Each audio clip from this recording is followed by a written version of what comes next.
Friends, welcome to സിമിസ് നാടൻ kitchen. ഇന്ന് നമ്മൾ ഉണ്ടാക്കാൻ പോകുന്നത് മാങ്ങ ഇഞ്ചി അച്ചാറാണ്. ഒരുപാട് ഔഷധ ഗുണമുള്ള മാങ്ങ ഇഞ്ചി അച്ചാറാണ്. അപ്പോൾ ഇത് എങ്ങനെയാണ് ഉണ്ടാക്കുന്നത് നോക്കാം. അപ്പോൾ ഇതാണ് മാങ്ങ ഇഞ്ചി. ഇത് നമ്മൾ സാധാരണ ഇഞ്ചി പോലെയൊക്കെ തന്നെ ഇരിക്കും, പക്ഷേ ഇതിൻ്റെ ഇല വ്യത്യാസമുണ്ട് കേട്ടോ. കൂവയുടെയൊക്കെ ഇല പോലെയായിട്ട് ഇരിക്കുന്നത്. ഇത് നന്നായിട്ട് വാടി, ഇത് നന്നായിട്ട് മൂത്തിട്ടുണ്ട്. അതാട്ടോ ഇല ഇങ്ങനെ ഇരിക്കുന്നത്. ഇതുപോലെ ഇങ്ങനെ അടിവശം നമ്മൾ കൂവയൊക്കെ പറിക്കുമ്പോൾ ഇരിക്കുന്ന പോലെ ഇരിക്കുന്നത്. പക്ഷെ ഇതിന് നല്ല ഇത് മുറിച്ച് കഴിഞ്ഞാൽ ഒരു പച്ചമാങ്ങയുടെയൊക്കെ ഒരു മണം ഉണ്ടല്ലോ, അതുകൊണ്ടായിരിക്കും ഇതിന് മാങ്ങ ഇഞ്ചി എന്ന് പറയുന്നത്. ഇത് കൂടുതലും പറമ്പിലൊക്കെ തന്നെ മുളയ്ക്കുന്ന ഒരു ഇഞ്ചിയാട്ടോ. ഇത് നല്ല ടേസ്റ്റ് ആട്ടോ അച്ചാറുണ്ടാക്കാനായിട്ട്. അപ്പോൾ ഇതാ ഞാൻ ആ മാങ്ങ ഇഞ്ചി വെള്ളമൊക്കെ ഒഴിച്ച് കഴുകിയെടുത്തിട്ടുണ്ട് കേട്ടോ.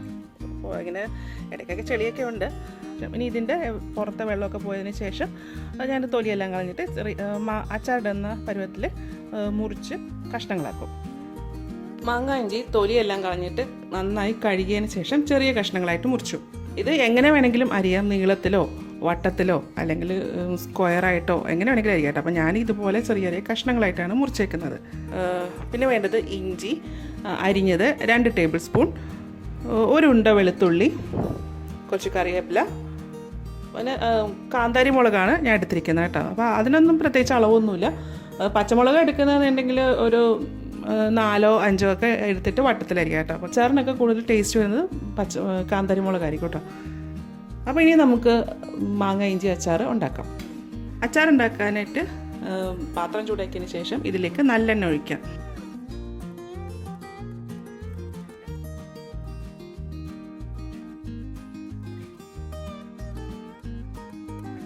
അപ്പോൾ ഞാനിതിൽ 5 ടേബിൾ സ്പൂൺ നല്ലെണ്ണയാണ് ഒഴിച്ചേക്കുന്നത്. അപ്പോൾ എന്നോട് ചിലർ ചോദിക്കാറുണ്ട്, അച്ചാർ ഉണ്ടാക്കാനായിട്ട് ഓയിൽ ഒഴിക്കാവോ, വെളിച്ചെണ്ണ ഉപയോഗിക്കാവോ എന്നൊക്കെ ചോദിച്ചിട്ടുണ്ട്.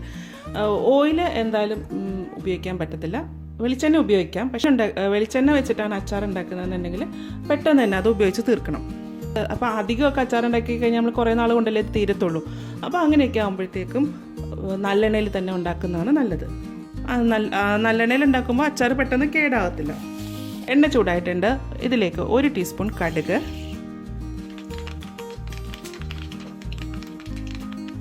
പൊട്ടിയ ശേഷം ഇഞ്ചി, വെളുത്തുള്ളി, കാന്താരി മുളക്, കറിവേപ്പില, അത് എല്ലാം കൂടെ ഒരുമിച്ച് ചേർക്കാം.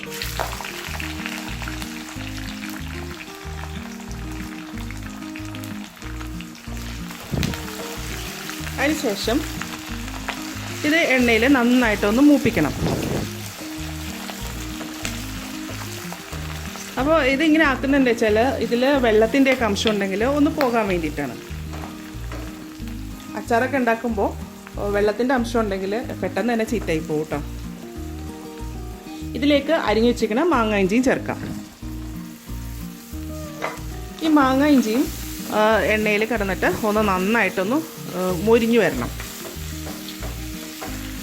അപ്പോൾ ഞാനിപ്പോൾ എടുത്തേക്കുന്ന മാങ്ങ ഇഞ്ചിയുടെ അളവ് എന്ന് പറഞ്ഞു കഴിഞ്ഞാൽ 2 കപ്പാണ്, 250 ml. അപ്പോൾ ഈ മാങ്ങ ഇഞ്ചിക്ക് കാണുമ്പോൾ ഇഞ്ചി പോലെ ആണെന്നുണ്ടെങ്കിലും ഇഞ്ചിയുടെ മണമൊന്നും ഇതിനില്ല കേട്ടോ. നല്ല പച്ചമാങ്ങയുടെ മണമാണ്.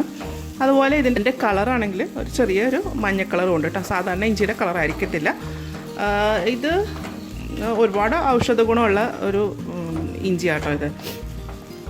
ഇത് ചമ്മന്തി ഉണ്ടാക്കാനും നല്ല കേട്ടോ. ചമ്മന്തി ഉണ്ടാക്കുമ്പോൾ നമ്മളിത് ചുട്ടിട്ടാണ് അരയ്ക്കുന്നത് കേട്ടോ. ഇത് ചുമയ്ക്കും പനിക്കും ഒക്കെ നല്ലതാട്ടോ. അപ്പോൾ ഇതിന് ഇടിച്ച് പിഴിഞ്ഞിട്ട് നീരെടുത്ത് തേനിൻ്റെ കൂടെ കഴിക്കാം. പിന്നെ ഇപ്പോൾ വേദനയൊക്കെ ഉണ്ടെന്നുണ്ടെങ്കിൽ, ഇപ്പോൾ മുട്ടുവേദന അങ്ങനെയൊക്കെ വേദനകളൊക്കെ ഉണ്ടാവില്ലേ, അപ്പോൾ അതിന് ഇതിൻ്റെ നീര്, ഇത് നല്ലെണ്ണയിൽ ഇതിൻ്റെ നീര് ചൂടാക്കിയിട്ട് വേദന എടുത്ത് പറ്റുകയാണെന്നുണ്ടെങ്കിൽ വേദന മാറും. താരൻ, അതുപോലെ പെയിനൊക്കെ പോകാനും ഇതിൻ്റെ നീര് തലയിൽ തേക്കുന്നത് നല്ല കേട്ടോ. തലയിലോട്ട് തേക്കുമ്പോൾ നേരിട്ട് തേക്കരുത്, നമ്മൾ ഉപയോഗിക്കുന്ന എണ്ണയിലോട്ട് കുറച്ച് ഇതിൻ്റെ നീര് ചേർത്തിട്ട് വേണം തേക്കാനായിട്ട്. അപ്പോൾ ഇതാ ഇഞ്ചി നന്നായിട്ട് മൂത്തിട്ടുണ്ട് കേട്ടോ. അപ്പോൾ നമ്മളിങ്ങനെ ആക്കുന്നതെന്ന് വെച്ചാൽ ഇതിനകത്ത് വെള്ളത്തിൻ്റെയൊക്കെ അംശം ഉണ്ടെങ്കിൽ അത് പോകാനും പിന്നെ ഇഞ്ചി ഈ എണ്ണയിൽ കിടന്നിട്ട് ഒന്ന് നന്നായിട്ട് വെന്ത് വരാനും കൂടിയായിട്ടോ. അപ്പോൾ ഇതിലിപ്പോൾ നമ്മൾ ചേർത്തിരിക്കുന്ന എല്ലാം, അതായത് വെളുത്തുള്ളി, ഇഞ്ചി, മാങ്ങ ഇഞ്ചി, പച്ചമുളക്, കറിവേപ്പില എല്ലാം നന്നായിട്ട് മൂത്തിട്ടുണ്ട്. ഇനി ഇതിലേക്ക് നമുക്ക് പൊടികളെല്ലാം ചേർക്കാം. പൊടികൾ ചേർക്കുമ്പോൾ സ്റ്റൗവിൻ്റെ ഫ്ലെയിം ഒന്ന് കുറയ്ക്കണം. 1/2 ടീസ്പൂൺ മഞ്ഞൾപ്പൊടി, മുളക് പൊടി 3.5 ടേബിൾ സ്പൂൺ,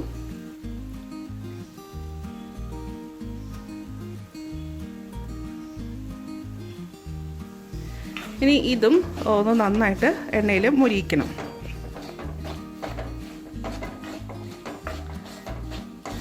ഇപ്പോൾ പൊടിയൊക്കെ നന്നായിട്ട് മൂത്തിട്ടുണ്ട്. അത് ഇതുപോലെ എണ്ണ തെളിഞ്ഞ് തുടങ്ങിയിട്ടുണ്ട് കേട്ടോ. ഇനി നമുക്ക് ഇതിലേക്ക് ഉപ്പ് ചേർക്കാം. അപ്പോൾ ആവശ്യത്തിന് ഉപ്പ് ചേർക്കാം. അപ്പോൾ ഞാൻ ചേർക്കുന്നത് കല്ലുപ്പാണ്. അച്ചാറുണ്ടാക്കുമ്പോൾ കല്ലുപ്പ് തന്നെ ചേർക്കാൻ നോക്കുക.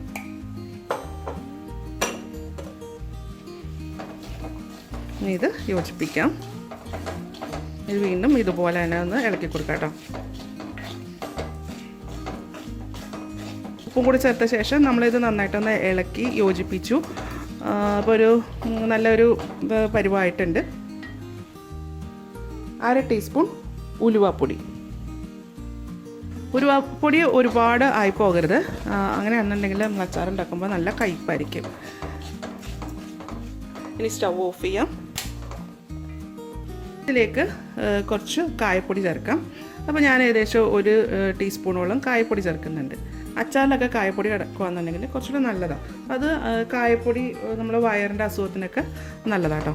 അതുപോലെ ഈ മാങ്ങ ഇഞ്ചിയും നമ്മൾ വയറിൻ്റെ ദഹനക്കേടിനൊക്കെ നല്ല ഒരു സാധനമാണ് കേട്ടോ.